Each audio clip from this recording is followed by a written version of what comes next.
जय श्री कृष्णा मित्रों। आज मैं आपको श्री बांके बिहारी जी महाराज की सत्य घटना में एक बहुत सुंदर अनुभव बताती हूँ, जिसे मैंने स्वयं अनुभव किया है।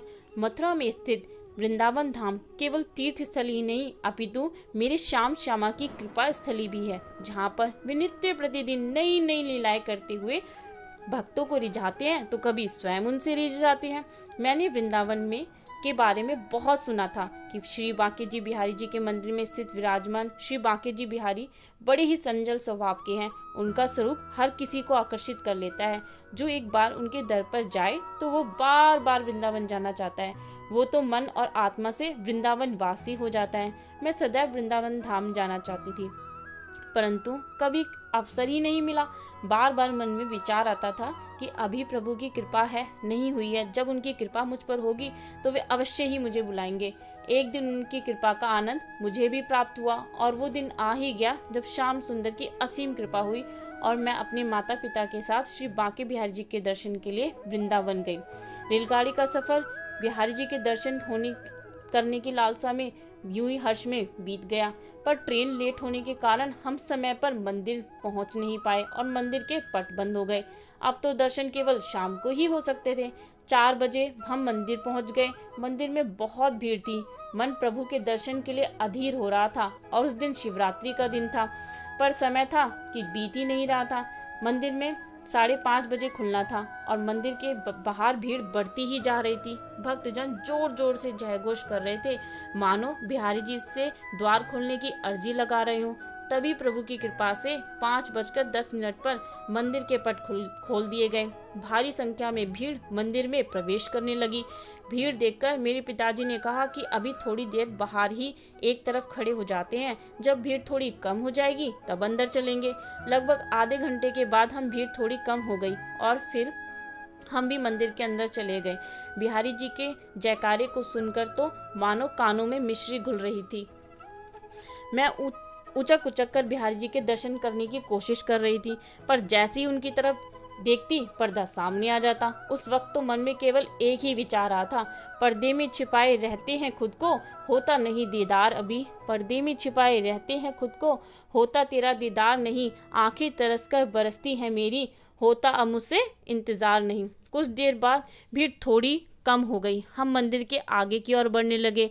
अब बिहारी जी के समक्ष सामने खड़ी थी। पर्दा हटा और प्रभु के दर्शन हुए और पूरा मंदिर श्री बांके बिहारी लाल की जयघोष से गूंज गया।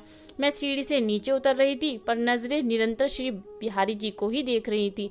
मुझे गिरने का भी डर नहीं था। गोस्वामी जी का पर्दा डालना और हटाने का क्रम तो मुझे बिल्कुल नहीं भा रहा था। एक बार गोस्वामी जी ने पर्दा करते तो कभी हटाते। ये देख देख कर मेरे को बड़ा दुख हो रहा था कि कैसे कब ये पर्दा हटे और मैं बिहारी जी से प्रत्यक्ष सही से दर्शन कर पाऊँ। इतने में ही एक दूसरे गोस्वामी जी आए और उन्होंने मम्मी से प्रसाद लिया और कहा कि हम बिहारी जी को अंदर भोग लगा देंगे। अगर आप बिहारी जी मंदिर गए होंगे तो आपने देखा होगा स्त्री और पुरुष के दर्शन करने के लिए अलग अलग स्थान है। मैं बिहारी जी के करीब से दर्शन करने आगे चली गई। ग्रिल पर ऊपर चढ़कर आगे की तरफ झुककर बिहारी जी के दर्शन किए।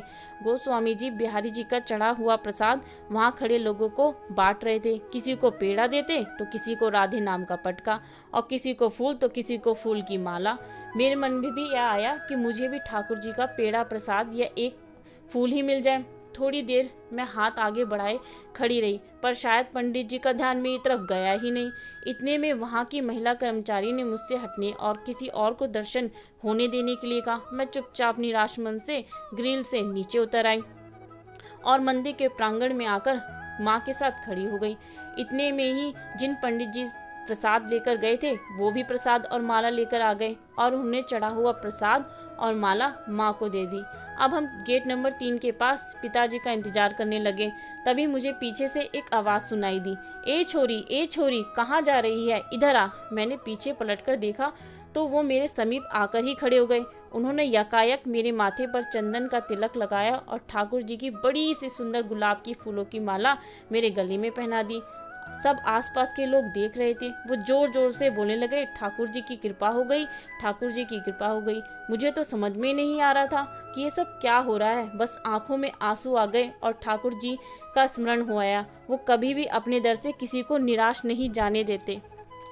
मुझे लगा था कि मेरा ही उन पर ध्यान है और उनका मुझ पर नहीं, परंतु मेरा ये भ्रम उन्होंने दूर कर दिया। आशीर्वाद स्वरूप अपनी माला दे दी, साथ ही ये एहसास करा दिया कि वो सबका ध्यान रखते हैं, सब पर उनकी कृपा होती है।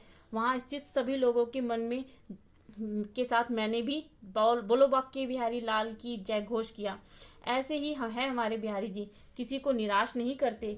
अब मेरा नाता वृंदावन से दिल से जुड़ गया है। कोरोना के समय में जब वृंदावन जाना नहीं हो पाता तो मन छटपटाता है, पर जब नेत्र बंद करके बिहारी जी को याद करती हूँ तो उनको अपने समीप पाती हूँ।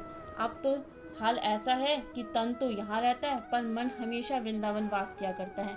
मैंने आज अपना अनुभव आपके साथ शेयर किया। अगर आपने भी अपने जीवन में कुछ ऐसा अनुभव किया हो तो मेरे साथ जरूर शेयर करें। जय श्री कृष्णा, राधे राधे।